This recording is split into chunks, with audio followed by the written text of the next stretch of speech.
Continuamos con nuestra serie Convicciones que producen acciones.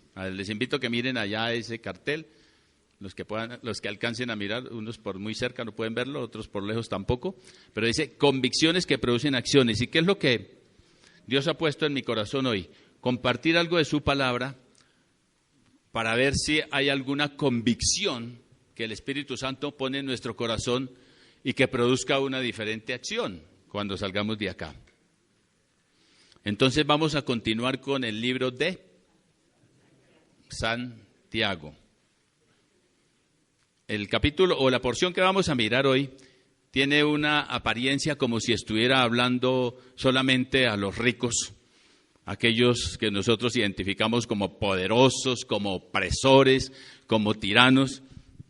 Pero resulta que la carta se la dirige a la iglesia, como si fuera también a nosotros, y es que es para nosotros. Claro, la dirigió en principio a la iglesia ya en el siglo I, cuando estaba en pleno auge el Imperio Romano. Y recordemos que en el Imperio Romano no había la clase media a la cual se supone que pertenecemos usted y yo. Había ricos, tiranos, opresores, y había pobres, casi que miserables, económicamente hablando. O sea, ricos y miserables, pobres. Y por eso en esa misma época el apóstol Pablo le escribe a Timoteo aclarándole que la raíz de todos esos males que vivían en el imperio y en sus alrededores no era el dinero en sí, no era la riqueza, era el amor al dinero, dando a entender que el problema no era lo físico, sino el corazón del ser humano, lo que había o lo que hay en la mente.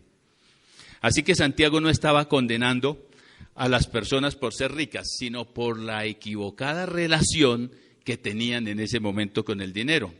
Algo parecido puede estar sucediendo hoy y aún entre nosotros. Santiago estaba preocupado por la forma como conseguían el dinero y por la forma como lo manejaban y lo administraban. Por esa razón, la porción que vamos a leer tiene una connotación un poquito diferente a todo lo que hemos visto, que era aconsejando, que era animando, que era motivando, era enseñando. Y aquí nos habla en unos términos, lo que vamos a leer es supremamente duros. Es un mensaje de juicio. Y dice así, Santiago 5, versículos 1 al 6. Dice, ahora escuchen ustedes los ricos, lloren y griten por las calamidades que se les vienen encima. Se ha podrido su riqueza y sus ropas están podridas por la polilla. Se ha oxidado su oro y su plata. Ese óxido dará testimonio contra ustedes y consumirá como fuego sus cuerpos. Han amontonado riquezas y eso que estamos en los últimos tiempos. Oigan cómo clama contra ustedes el salario no pagado a los obreros que les trabajaron sus campos. El clamor de esos trabajadores ha llegado a oídos del Señor Todopoderoso.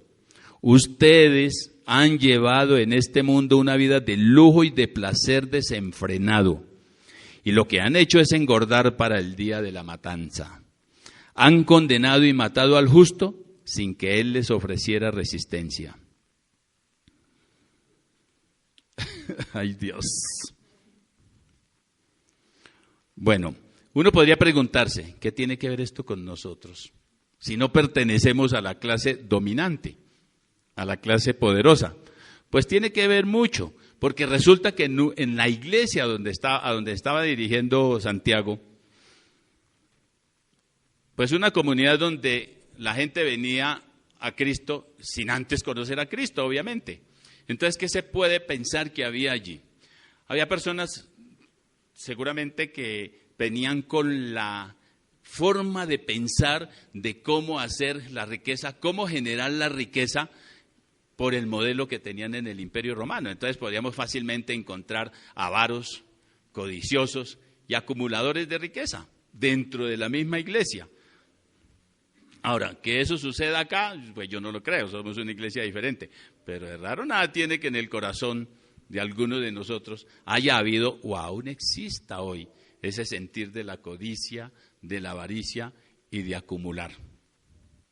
Entonces, encontré 4 aspectos por los cuales se puede justificar que sí es un mensaje de juicio a la iglesia. El primer punto es que acumulaban riquezas abusivamente. Miren que lo que les dice, vuelvo a leer. Ahora escuchen, no solamente oigan, sino escuchen, ustedes los ricos. Lloren a gritos por las calamidades que se le vienen encima. Se les ha podrido su riqueza y sus ropas están comidas por la polilla. Se han oxidado su oro y su plata. ¿Ustedes han visto que el oro y la plata se oxiden? Bueno, pero les dice, se ha oxidado su oro y su plata. Ese óxido dará testimonio contra ustedes y consumirá como fuego sus cuerpos. Han amontonado riquezas. Y le resalta, y eso que estamos en los últimos tiempos, ¿cómo sería si no lo fuera? ¿O cómo pudo haber sido antes? ¿Peor? ¿O igual o peor? Entonces sí se justifica en una medida si en la iglesia hay personas así, porque la iglesia yo lo ilustro como un hospital o como una unidad terapéutica donde hay enfermos y hay sanos.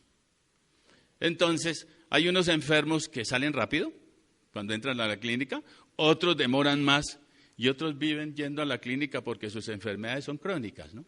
Así sucede con el pecado y así sucede dentro de la congregación. Entonces sí se justifica que Santiago le haya escrito en esos términos a la iglesia y que sea relevante hoy, inclusive para nosotros, porque la naturaleza es la misma. El corazón del ser humano es el mismo.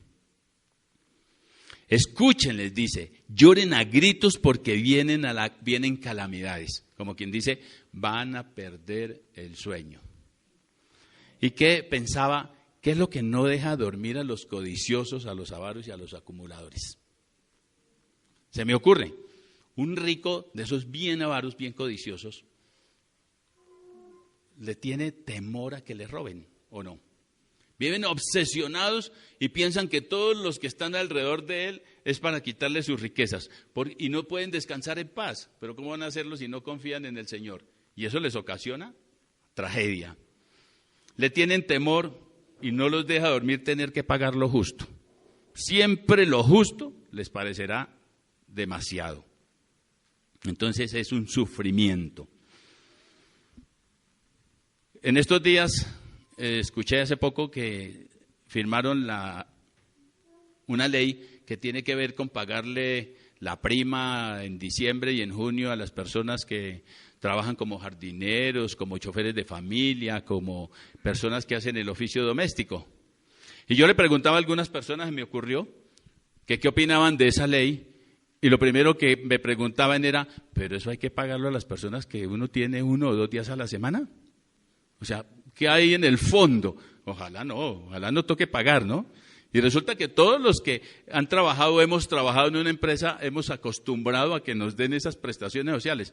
Pero ese segmento de la población venía desprotegido y no es una ley que el pueblo haya pedido, uy, por favor, legislen al respecto, ¿no? Allá unos pocos establecieron la propuesta y así sucedió. Pero en el fondo, al avaro, al codicioso, como que, yo no sé si todos tengamos en el corazón una medida de eso, una porcioncita de eso, que a algunos les molesta tener que pagar esa prestación social. ¿A qué más le quita el sueño? A los avaros, a los codiciosos, a quedarse pobres. Y se obsesionan por tener más. Ustedes recuerdan el caso de Acab, cuando se enamoró de un viñedo de Nabot. Y va donde el hombre y le dice, véndamelo, y le dice, no, es una herencia, no lo puedo vender, rey. Y el rey va y le consulta, le cuenta eso a su mujer, que es Jezabel, y ella manda a matar a Nabot para quedarse con el viñedo. ¿Qué más le quita el sueño? El interés de las personas que se les acercan. Yo he escuchado en las personas ricas y famosas que sufren cuando alguien se les acerca, porque siempre el temor se está acercando no por lo que soy, sino por lo que tengo. Y viven con esa obsesión y viven con esa tragedia. Y las calamidades de los ricos, de los codiciosos, como nos dice Santiago y avaros, son peor que si se oxidara el oro y la plata. Pues esa no se oxida, pero sufren tanto como si de verdad el que tuviera de pronto por ahí un guardado en metal, en plata o en oro, se le oxidara. ¿Cómo sería la sorpresa? Pero Pablo, en esa misma época, le escribe a Timoteo en estos términos. Mira lo que dice la Escritura. Los que quieren enriquecerse caen en la tentación y se vuelven esclavos de sus propios deseos. Los que quieren enriquecerse. Estos afanes insensatos y dañinos hunden a la gente en la ruina y en la destrucción. ¿Por qué? Da la razón. Porque el amor al dinero es ¿qué? La raíz de todos los males. Eso no necesitamos ni siquiera irnos a esa época, es mirar la época en que nosotros estamos viviendo. ¿Cuál es la razón de la pobreza en nuestros países? ¿Cuál es la razón de ser tercermundistas o subdesarrollados, aun cuando ahora nos dicen países en vía de desarrollo para que sean más elegante? Pues el amor al dinero, la codicia de las personas. A los ricos de este mundo, dice la Escritura, y le dice a Timoteo, mándales, ordénales, que no sean arrogantes, que no pongan su esperanza en las riquezas que son tan inseguras, sino en Dios que nos provee todo en abundancia para que lo disfrutemos. Ordénales, mándales que hagan el bien, que sean ricos, pero en buenas obras, y generosos, y dispuestos a compartir lo que tienen. De este modo atesorarán para sí un seguro caudal para el futuro y obtendrán la vida verdadera. O sea, Dios nos da las riquezas no para ser acumuladas, sino para ser administradas de acuerdo a su propósito. Así que al que no es generoso, pónganme cuidado, y no comparte, pues le es desobediencia. A veces creemos que los pecados son otros, los que socialmente son rechazables, pero sencillamente ser mezquino, ser tacaño y no ser generoso, ¿qué es? Desobediencia. ¿Y qué es la desobediencia? Pecado. Entonces podría surgir la pregunta, ¿qué tan obedientes estamos siendo al respecto? Échese una miradita. Usted mismo, no para los lados como dice el pastor, sino usted mismo échese una miradita hacia adentro. ¿Qué tan obedientes estamos siendo en cuanto a la generosidad con los bienes que Dios nos ha dado a administrar? Cualquiera que sea el bien. Y el Señor Jesucristo, unos 40 años antes de Santiago, hablándole a la multitud, dice, no acumulen para sí tesoros en la tierra, donde la polilla y el óxido destruyen y donde los ladrones se meten a robar. ¿Para qué acumulan si lo van a perder? Más bien, acumulen para sí tesoros en el cielo, donde la polilla ni el óxido carcomen, ni donde ladrones se meten a robar. Porque donde esté tu tesoro, ¿qué pasa? Allí estará tu corazón, decía Jesús. Así que si Dios le está dando a usted la capacidad de generar recursos, no es para que los acumule, es para servirle a Él. La mayor satisfacción que el ser humano puede sentir cuando tiene un bien es ¿qué? Es compartirlo. Y el que acumula y no comparte las bendiciones que Dios le ha dado, de verdad que no saborea lo agradable que es compartir. Es una expresión de alegría y de satisfacción muy grande cuando alguien comparte con una persona, ojalá necesitada, y ver ese rostro de agradecimiento y saber que se está satisfaciendo una necesidad.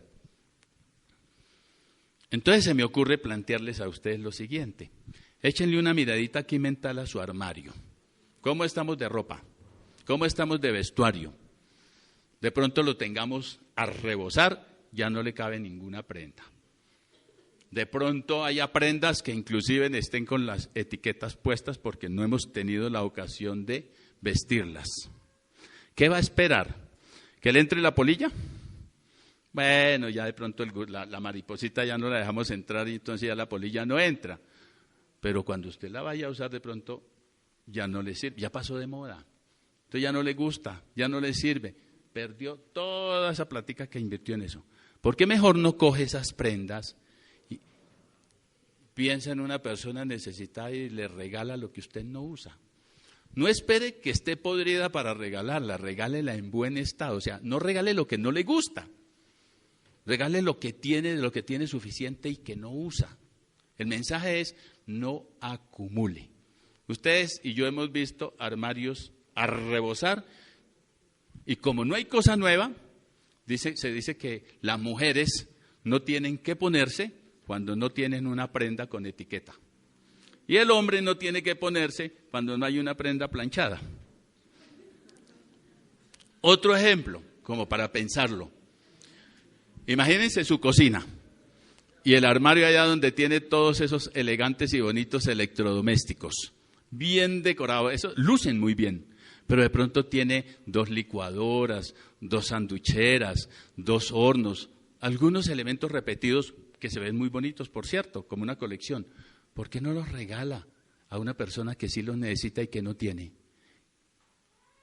Si hacemos esto, pues estamos dándole un resultado adecuado a las cosas que Dios nos da. Y comenzamos, o somos, o manifestamos, o seguimos siendo generosos y satisfaciendo necesidades de otras personas. Yo recuerdo de un señor que conocí por ahí hace muchos años ya es historia patria, ¿no? Se llama, yo no sé si ya moriría, Stanley Tam. Yo lo conocí porque lo trajeron a la iglesia de la confraternidad en Unicentro, y él tenía una fundación que se llama, existe la fundación, se llama Estanita. Este señor daba su testimonio de cómo empezó, y él dice que un día Dios le puso en su corazón como que se asociara con Dios. Cuidado con la ilustración que voy a dar porque algunos la malentienden y quieren asociarse indebidamente con Dios, asociarse. Entonces él sintió en el corazón tanto que en su registro en la Cámara de Comercio escribía que Dios era el socio y que si él lo iba a bendecir le iba a dar de las utilidades para el ministerio. Bueno, llegó el día, en síntesis, en que las utilidades que le daba la empresa para él después de la reinversión que tenía que hacer eran tan grandes que él comenzó a aportar para el ministerio el 10%, el 20%, el 30%, tanto que él daba testimonio que él vivía con el 10% de sus ingresos y el 90% lo daba para el ministerio. Y el lote de la confraternidad de Ciudad Salitre, de Unicentro, y no sé si se compró con recursos, con recursos de esa fundación. Hasta aquí vino la generosidad de una persona como ella a servir. Otros acumulan, pero el Señor tocó el corazón de él, ¿y qué fue lo que hizo? Bendecir al pueblo de Dios. ¿Estaba cumpliendo el propósito? Sin duda que sí, porque lo que Dios nos da es para su propósito. Nosotros cantamos que para su gloria, pero la gloria de Dios no es, para la gloria del Señor no es guardar, no es acumular hasta que la polilla se lo coma. Y sigo, es un mensaje de juicio, porque además de acumular riquezas de manera abusiva, que era lo que estaban haciendo, se aprovechaban de otros. ¿Qué dice? El salario no pagado. No pagaban el salario oportunamente. Estaba pensando, si hubiera habido bancos en esa época, ¿qué harían ellos? Pues tendrían a sus trabajadores, llegaba el día en que había que pagarles, y mejor no, guardemos la plática en el banco, tenemos un mejor saldo a final de mes, nos congraciamos con la gerente o el gerente del banco, y ahí de pronto nos sirve un buen negocito porque nos hacen un préstamo. ¿A costa de qué? Del salario de la persona necesitada que sí estaba seguramente urgida. Uy, págueme puntual, por favor, ya que usted tiene la plata y yo trabajo para eso, es mi necesidad. Poner la plata a producir ciertas utilidades, un negocito mientras tanto.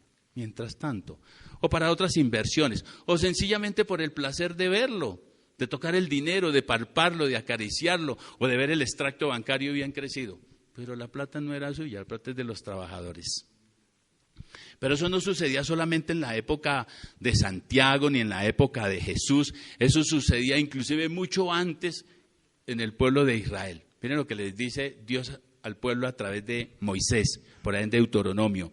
No te aproveches del empleado pobre y necesitado, sea este un compatriota, israelita o un extranjero. No te aproveches. Y uno cuando sale del país, ¿cómo aprecia, cómo identifica que al extranjero, y ojalá que no tenga papeles, lo explotan de una manera increíble? La orden es, le pagará su jornal cada día antes de la puesta del sol. Como quien dice, ustedes no tienen derecho a quedarse con el dinero de su trabajador ni una noche, porque no es suyo, es lo que le estaba diciendo. Porque esta persona es pobre y cuenta solo con ese dinero. De lo contrario, él clamará al Señor contra ti. ¿Y qué pasará? Tú resultarás convicto de pecado. el clamor de ellos llegaba a oídos del Señor, el clamor del pueblo.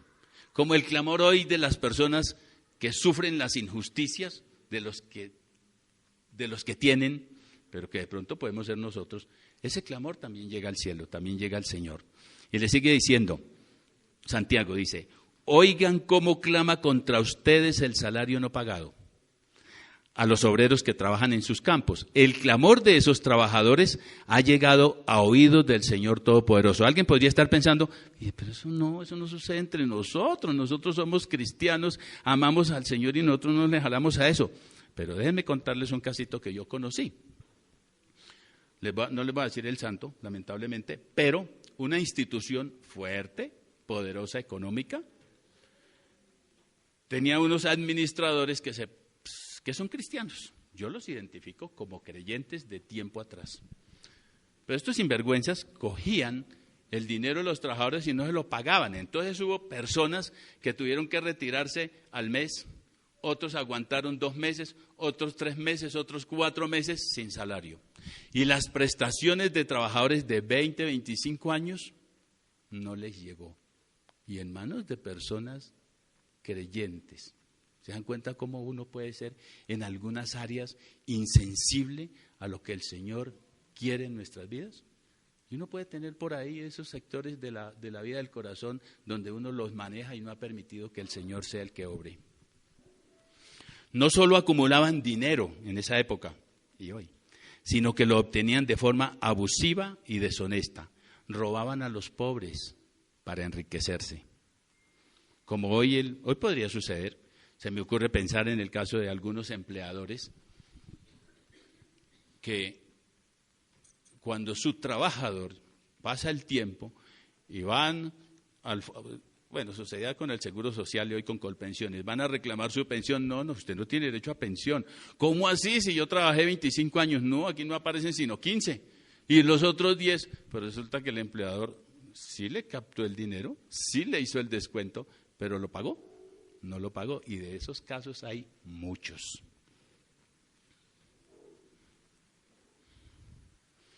Dios juzga esas injusticias.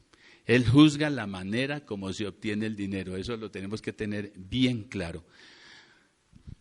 De tal manera que sería bueno pensar que no seamos nosotros, ni usted ni yo, la razón de las súplicas, que no seamos la razón de la ira o del dolor y del dolor de las personas que tienen menos que nosotros, los menos favorecidos o personas que nos sirven. Que no seamos esos. Porque esos ruegos, esas súplicas, está escrito, llegarán al cielo. Y nosotros seremos convictos ¿de qué? De pecado. Así que en vez de aprovecharnos de los menos favorecidos, pues ¿qué nos queda? Mejor seamos generosos, compartamos contribuyendo a satisfacer las necesidades. Hoy afortunadamente, pues para el trabajador hay leyes, ¿no? Tenemos el salario mínimo, por ejemplo. ¿Pero qué es el mínimo? Pues el mínimo es lo que tenemos o usted tiene que pagar si tiene una persona bajo su responsabilidad económicamente hablando. Es el mínimo. Así que si usted le paga el mínimo, ¿está siendo generoso? ¿Está siendo buena persona? Para nada, le está pagando el mínimo. Cualquier cifra por encima de ese mínimo será gracia. Y Dios se lo recompensará. Y nosotros estamos llamados a ser ¿qué? Generosos. Este es un mensaje de juicio, como ya dije, porque además de acumular riquezas de manera abusiva y de aprovecharse de otros, vivían para el placer, como ya leímos. Miren lo que dicen.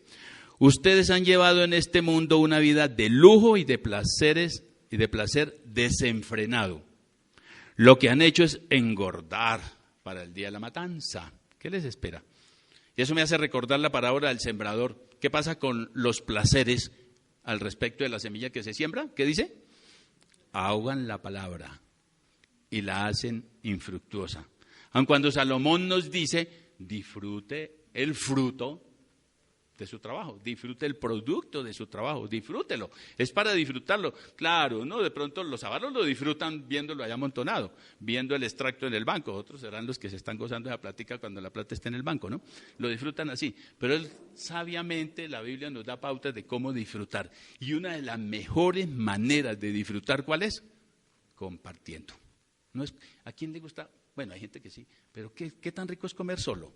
Lo rico es compartir. Que usted tiene una buena vivienda, lo rico es compartir. Que usted tiene un carro grande, para llevarlo vacío. No, que lo rico es compartir. Y el Señor da esas satisfacciones.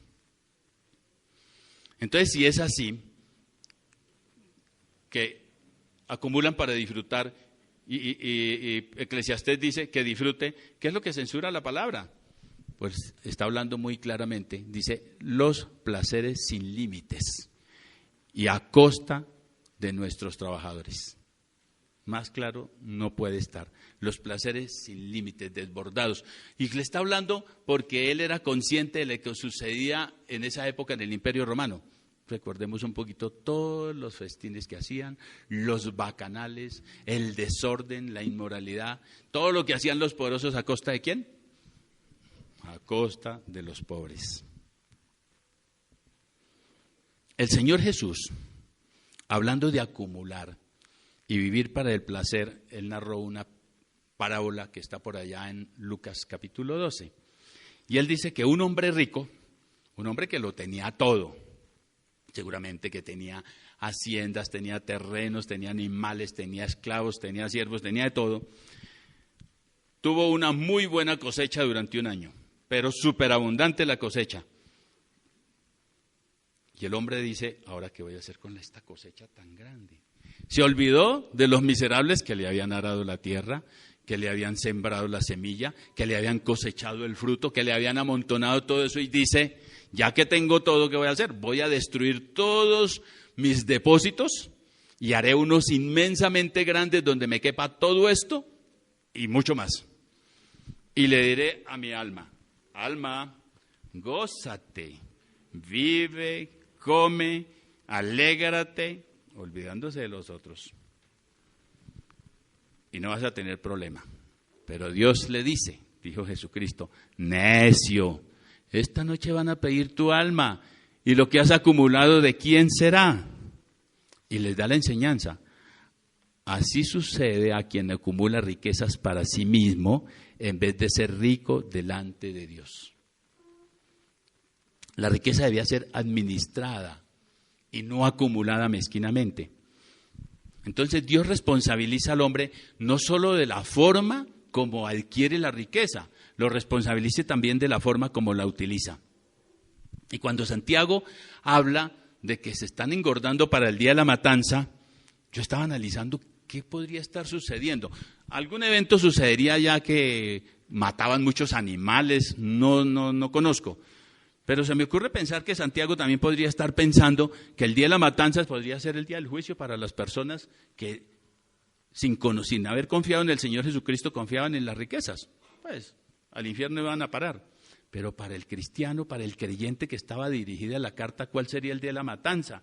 Y después de analizar, pues yo llegué a una conclusión, no sé si ustedes estén de acuerdo, y es cuántas veces uno puede estar matando las bendiciones, si se puede utilizar el término, que Dios nos manda por nuestra mezquindad, por nuestro egoísmo, por acumular riquezas y por no ser generosos con las personas. Muchas veces. La sola satisfacción, los que no son así, no la disfrutan. Entonces podría estar pensando así. Así que en vez de vivir para el placer, vivamos para Cristo, disfrutando debidamente lo que Él nos da.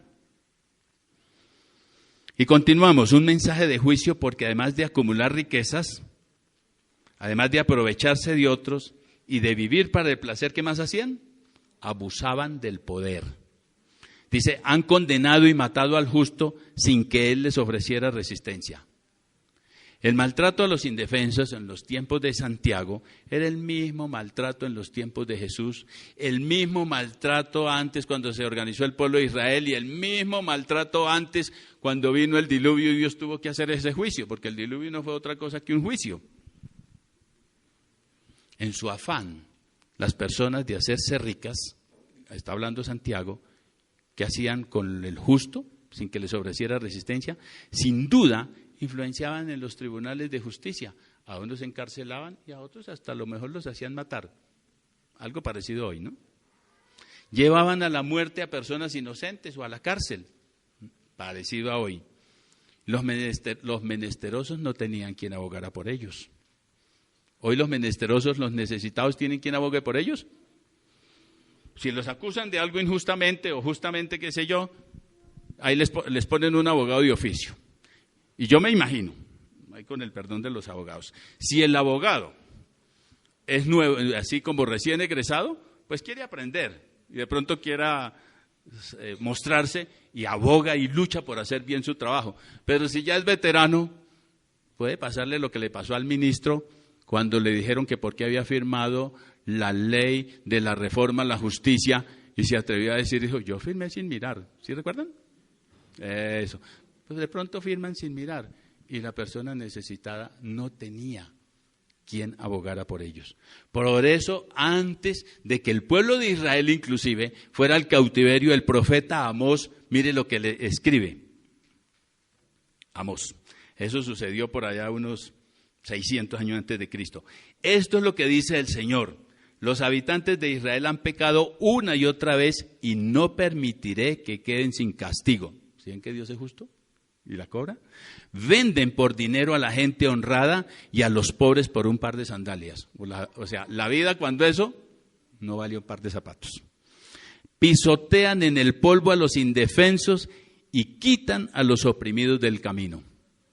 ¿Cómo es que se enriquecen hoy? ¿Cómo es que son ricos los terratenientes? Y casi que se puede generalizar. Y si hay alguien que tenga mucha riqueza y la haya conseguido honestamente, pues es la excepción. Como toda regla tiene su excepción, pues ahí está. Pero sí se puede generalizar. ¿Cómo? Quitando a la gente del camino. No es sino leer un poquito y se da uno cuenta cómo muchos de los poderosos hoy han quitado a los pobres a las buenas o a las malas.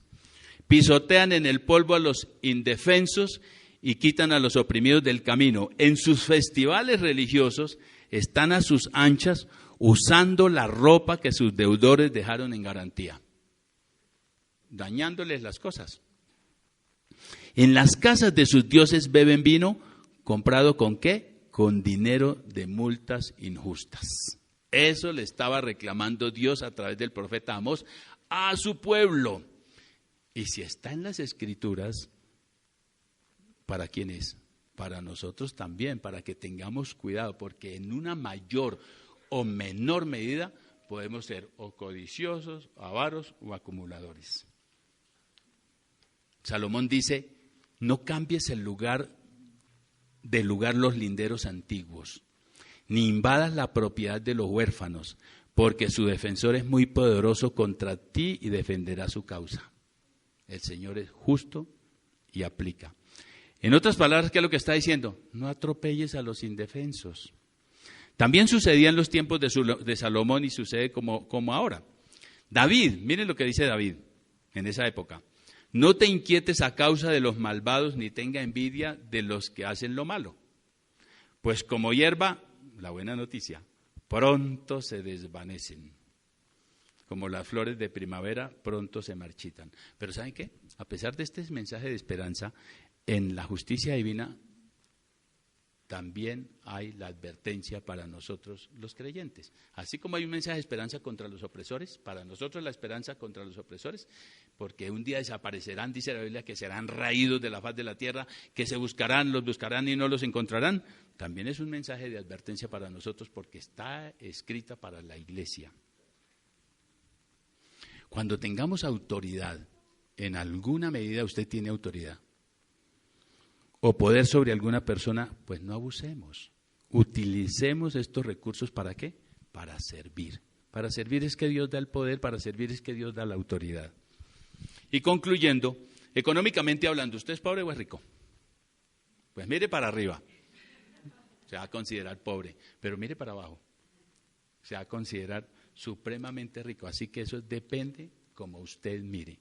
Y cualquiera que sean sus bienes, usted tiene más que otros. Con toda certeza, cada uno de nosotros que estamos acá tenemos más que otros. Y lo que Dios nos ha dado es para que lo administremos conforme a su propósito. Entonces cabe una pregunta. A ver, una pregunta así como para que la meta en el fondo del corazón. ¿Estoy administrando lo que tengo para honrar al Señor y cumplir con su propósito? Piénselo por un momento. Para los muchachos, para la gente joven que de pronto dice, no, pero yo no tengo recursos, yo no tengo nada a mi nombre. Usted tiene su mesada, también la puede malutilizar. ¿Cuántos no porque tienen unos pesitos más que otros en el bolsillo o en el colegio o en la universidad humillan al otro? Pero eso es, lo que Dios quiere es que le demos buen uso a cada uno de los recursos. Ahí les dejo en la hojita unas preguntas para reflexionar. ¿Qué influencia tiene en mí los bienes materiales que poseo? ¿Me dominan o yo los administro bien? ¿En qué debo cambiar para que los bienes que Dios me da cumplan el propósito divino? ¿En qué debo cambiar? ¿Qué convicciones a través de su palabra Dios nos da, nos habla hoy? Para que esas convicciones produzcan acciones. Si no hay convicciones, si no hay acciones, pues no sé qué pasará. Si es que no es la palabra de Dios que no produce en nosotros motivaciones para cambiar, pero está muy clara. Cómo llega a nuestro corazón, cómo Dios se preocupa para que nosotros tengamos corazones limpios y que con los bienes le agrademos a Él. ¿Oramos? Señor, muchas gracias por tu palabra. Muchas gracias porque estás tan interesado en nosotros, que quieres que cada vez aprendamos a manejar mejor los recursos, que quieres limpiarnos de ese sentir que produce en nosotros nuestra naturaleza pecaminosa, como es el deseo de acumular, como es guardar y no ser generosos, no compartir, cuando eso es lo que tú quieres y ordenas, Señor.